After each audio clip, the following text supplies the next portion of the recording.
Hello friends, my name is Professor R. J. Kodulkar working in DKT Yashwantrao Chavan polytechnic Ichalkaranji. आपला subject आहे CPR ज्याच्यामधला आपला unit चालू आहे 4. त्याचं नाव आहे फंक्शन.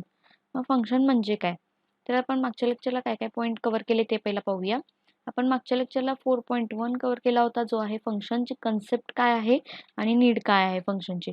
ठीक आहे, हे आपण मागच्या लेक्चरला कव्हर केलं होतं. आता या लेक्चरला आपण 4.2 चालू करणार आहे जो आहे लायब्ररी फंक्शन. कशाला म्हणतात लायब्ररी फंक्शन म्हणजे काय? ते आहेत मॅथ फंक्शन पहिलं, दुसरं आहे स्ट्रिंग हँडलिंग फंक्शन आणि अदर मध्ये मिसलेन्स फंक्शन्स. ठीक आहे, हे आहेत 3 फंक्शन लायब्ररी फंक्शन. ठीक आहे, हे आपण हा पॉइंट आता ह्या लेक्चरला कव्हर करणार आहे. लायब्ररी फंक्शन्स म्हणजे काय? चला तर मग बघूया आता लायब्ररी फंक्शन्स म्हणजे काय. ऍक्च्युली लायब्ररी फंक्शन्स म्हणजे काय हे मी आधीपासून तुम्हाला सांगत आलेली आहे. इथे बघा, मी एक एक्झाम्पल मागच्याच लेक्चरमध्ये दाखवलेलं आहे जे आहे लायब्ररी फंक्शन्स. म्हणजे हे काय आहेत? लायब्ररी फंक्शन्स आहेत जे आहेत इन्क्लूड हेडर फाईल आहेत. ह्यालाच आपण काय म्हणतो? लायब्ररी फंक्शन्स म्हणतो. ह्याला काय म्हणतो आपण? हेडर फाईल, त्यालाच म्हणतो लायब्ररी फंक्शन्स. मग stdio.h ही काय झाली? लायब्ररी फंक्शन झाली. ठीक आहे, जर आता कन्सेप्ट लायब्ररी फंक्शन्स म्हणजे काय तर इथे बघा, library functions are include the function C up ground word and the place common place called as a library. म्हणजेच लायब्ररी फंक्शन्स म्हणजे काय?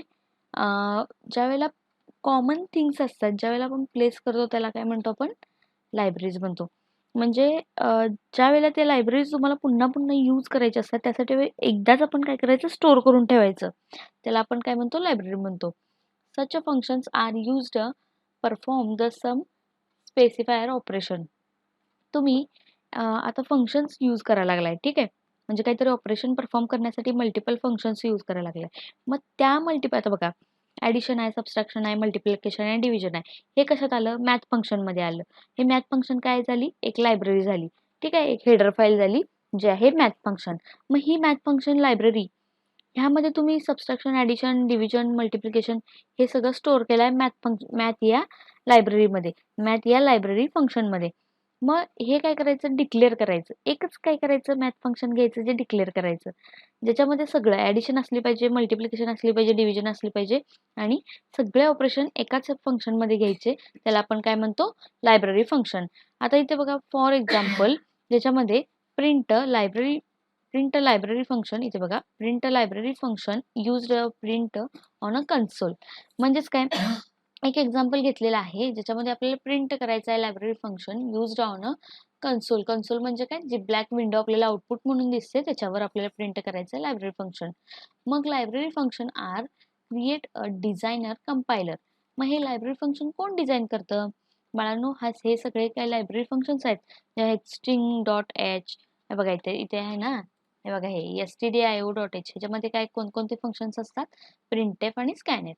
तसंच आता कोनिओ.h मध्ये काय काय असतं? तर आपलं गेट आणि गेट ch आणि क्लिअर स्क्रीन. तसंच मॅथमध्ये काय असतं की मॅथमधले ॲडिशन, सबस्ट्रॅक्शन, डिव्हिजन, मल्टिप्लिकेशन हे सगळे ऑपरेशन्स असतात. त्याच्यानंतर आता स्ट्रिंगचे फंक्शन्स घेतले अशा प्रकारे. ठीक आहे, म्हणजेच इथे बघा, क्रिएट अँड डिझाईन हे कोण केलेलं असतं? लायब्ररी फंक्शन हे कोण डिझाईन केलेलं असतं? तर कंपायलरनं डिझाईन केलेलं असतं. कोण? कंपायलरनं डिझाईन केलेलं असतं. All the C standard libraries function defined into a different header file saved as a extension.h. म्हणजेच तुम्ही ज्या ज्या लायब्ररीज फंक्शन्स डिफाईन करता त्या कशानं सेव्ह होतात? त्याला कोणतं एक्सटेन्शन असतं? .h. आता फॉर एक्झाम्पल मी हेच घेते. इथे बघा, हॅश इन्क्लूड stdio.h जे दिले ना, ह्याला आपण काय म्हणतो? हे एक्सटेन्शन म्हणतो. ठीक आहे, या लायब्ररी फंक्शनचं एक्सटेन्शन म्हणतो. We need a include those header files in our program. The library functions is defined header file. म्हणजेच काय? तुम्ही ज्या यूज करणार आहेत फंक्शन तेच तुम्ही काय करायचं आहे? वरती डिफाईन करून घ्यायचं आहे. म्हणजे इथं आता बघा, stdio.h का घेतलं? कारण तुम्ही खाली काय वापरलाय? प्रिंटफ वापरलाय. ठीक आहे, प्रिंटफ स्कॅनफसाठी ही हेडर फाईल काय करून घ्यावी लागते? इन्क्लूड करून घ्यावी लागते. ह्यालाच आपण काय म्हणतो? लायब्ररीज म्हणतो. हे हे जे काही लायब्ररीज आहेत ह्यामध्ये या stdio डॉट एच मध्ये ऑलरेडी printf आणि scanf या फंक्शनचे कोड लिहून ठेवलेले असतात. ठीक आहे, फक्त आपल्याला ही डिक्लेअर केली की आपोआप ह्याचा कोड सुद्धा रन होतो. हे तुम्हाला प्रत्येक वेळेला printfचा आणि scanfचा कोड लिहावं बसत लागत नाही. ठीक आहे, हे तिथे सांगितलेलं आहे. त्याच्यानंतर for example to use the library functions printf and scanf need a include stdio.h in our program. ज्या वेळेला तुम्ही बाळांनो इथे काय सांगितले, फॉर एक्झाम्पल लायब्ररी फंक्शन वापरता त्यावेळेला म्हणजे हे जे काही फंक्शन्स आहेत printf आणि scanf ज्यावेळेला तुम्हाला वापरायचं आहे प्रोग्राममध्ये त्यावेळेला कोणती हेडर फाईल इन्क्लूड करून घ्यावी लागते, इथे बघा include stdio.h हे तुम्हाला काय करून घ्यावं लागतं, इन्क्लूड करून घ्यावे लागते. which header file that contain all the libraries function regretting stands for input and output. ठीक आहे, तर आता बाळांनो आता आपण हे बघितलं लायब्ररी फंक्शन म्हणजे काय. हे काय आहेत बाळांनो, लायब्ररी फंक्शन्स आहेत. याच्यानंतर hash include conio dot H येणार. अशा मल्टिपल लायब्ररीज फंक्शन आहेत, आपण आता त्या बघणारच आहे. म्हणजे तुम्हाला कन्सेप्ट कळाली सी मध्ये लायब्ररी फंक्शन्स म्हणजे काय. तर आता बाळांनो आता आपण बघणार आहे की त्याचे लायब्ररी फंक्शन्स मध्ये मॅथ फंक्शन्स कोणकोणते आहेत, string library functions string handling functions कुठले आहेत आणि मिसलिनियस फंक्शन्स कोणते आहेत. ठीक आहे, हे आपण वन बाय वन बघूया. इथे बघा आता मी चार्ट तयार केलेला आहे ज्याच्यामध्ये मी तुम्हाला सांगणार आहे. ठीक आहे, आता लायब्ररी फंक्शन्स कोणकोणते आहेत. ठीक आहे, हे झालं लायब्ररी फंक्शन्स, मी तुम्हाला कन्सेप्ट सांगितली. त्या कोणकोणत्या आहेत, पहिलं stdio.h जे आपण नेहमी यूज करतो, conio.h हे आपण यूज करतो, string.h ठीक आहे, हे पण तुम्हाला ऐकून माहिती आहे, आपण यूज पण केलेलं आहे. stdlb.h हे आपण नाही यूज केलं. ठीक आहे, त्याच्यानंतर math.h हे सुद्धा यूज केलेलं आहे. time.h ह्याच्यावर मी आता ऑलरेडीच आत्ताच जस्ट आपण प्रोग्राम बघितलेला आहे जो आहे प्रॅक्टिकल नंबर फर्स्ट. ठीक आहे, मी तुम्हाला अपलोड केलेला आहे, ते तुम्ही सगळ्यांनी करून बघायचं आहे. त्यासाठी आपण math.h ही हेडर फाईल यूज केलेली आहे, म्हणजे ही हे लायब्ररी यूज केलेली आहे. त्याच्यानंतर टाईप डॉट एच त्याच्यानंतर sorry C type dot h ही आपण नाही यूज केली, ती सुद्धा लायब्ररी आहे. त्याच्यानंतर S T D arg dot h, त्याच्यानंतर सिंगल डॉट एच, त्याच्यानंतर सेट जम्प डॉट एच आणि लोक डॉट एच. म्हणजे ह्या सगळ्या बाळांनो काय झाल्या, तर हेडर फाईल झाल्या, म्हणजेच ह्याला आपण काय म्हणतो, लायब्ररीज म्हणतो. ठीक आहे, लायब्ररी फंक्शन्स म्हणतो. मग आता आपल्याला बघायचं काय आहे की ह्या stdio.h मध्ये कोणकोणते फंक्शन्स येतात. म्हणजे कंपायलर stdio.h ज्यावेळेला आपण देतो त्यावेळेला कोणकोणते फंक्शन्स हे करतो, कोणकोणते फंक्शन्स सेट करून ठेवलेले असतात stdio.h या हेडर फाईल मध्ये, तर ते आपण बघूया. This stands for input output header file. ठीक आहे, हे काय आहे, stdio.h input output header file आहे. इनपुट आउटपुट म्हणजे काय बाळांनो, तर आता बघा इथे the content library function regarding stands for input output. Like म्हणजे कोणकोणते आहेत stdio.h मध्ये, printf आणि scanf. printf काय करते, आउटपुट डिस्प्ले करायचं काम करते, scanf काय करते, इनपुट घ्यायचं काम करते. मग हे दोन जर आपल्याला खाली प्रोग्राम मध्ये हे दोन फंक्शन वापरायचे असतील printf आणि scanf, त्यासाठी आपल्याला प्रोग्रामच्या आधी सगळ्यात स्टार्टिंगला कोणती हेडर फाईल द्यावी लागते, कोणती लायब्ररीज द्यावी लागते, जी आहे आपली हॅश इन्क्लूड stdio.h. आता नेक्स्ट आहे आपली जी आहे हेडर फाईल conio.h. ठीक आहे, conio.h म्हणजे काय, आता बघा इथे बघा आपण बघत आहोत math.h ही सुद्धा बघणार आहे, string.h मी तुम्हाला वन बाय वन सगळे एक्सप्लेन करणारच आहे.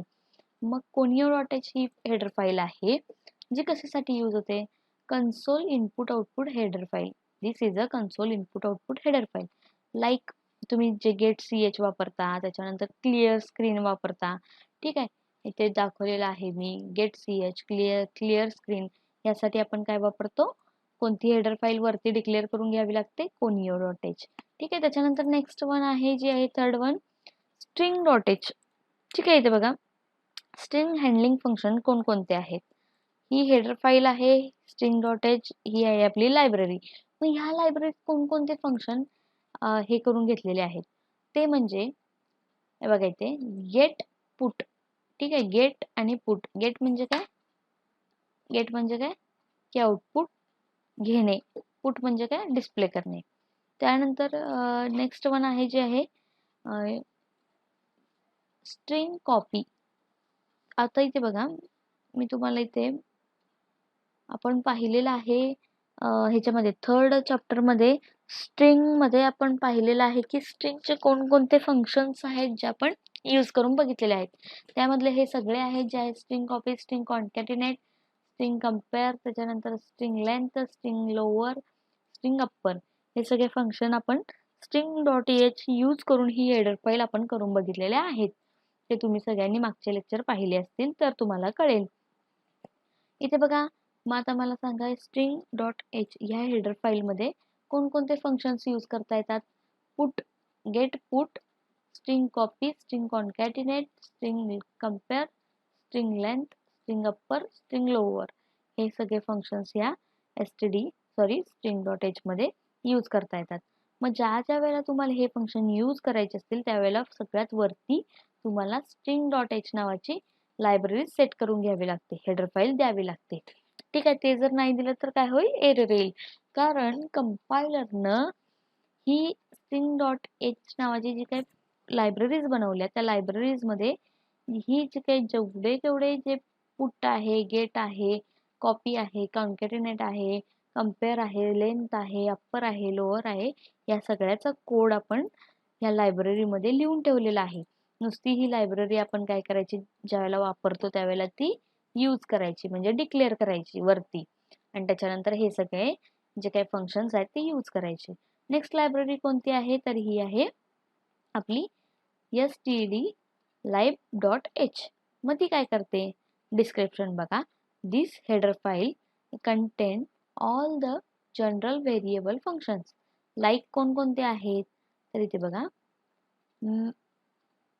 मॅलॉक, कॉलॉक आणि एक्झिट. ज्यावेळेला तुम्हाला एखाद्या प्रोग्राममधनं बाहेर पडायचं आहे त्यासाठी तुम्ही एक्झिट वापरता. मग ते एक्झिट वापरण्यामागं ही, म्हणजे आता तुम्हाला प्रोग्राममधनं बाहेर पडायचं आहे, मॅलॉक व्हायचं आहे, तर त्यासाठी ही हेडर फाईल यूज केली जाते. हे फंक्शन जर तुम्हाला वापरायचे असतील प्रोग्राममध्ये तर आपल्याला बाळांनो इथे ही हेडर फाईल सगळ्यात वरती मेन पहिल्याच लाईनीला ही हेडर फाईल इन्क्लूड करून घ्यावी लागते. ठीक आहे, ही लायब्ररीज सेट करून घ्यावी लागते. नेक्स्ट आहे मॅथ डॉट एच. मग बाळांनो आता मला सांगा मॅथ डॉट एच म्हणजे काय.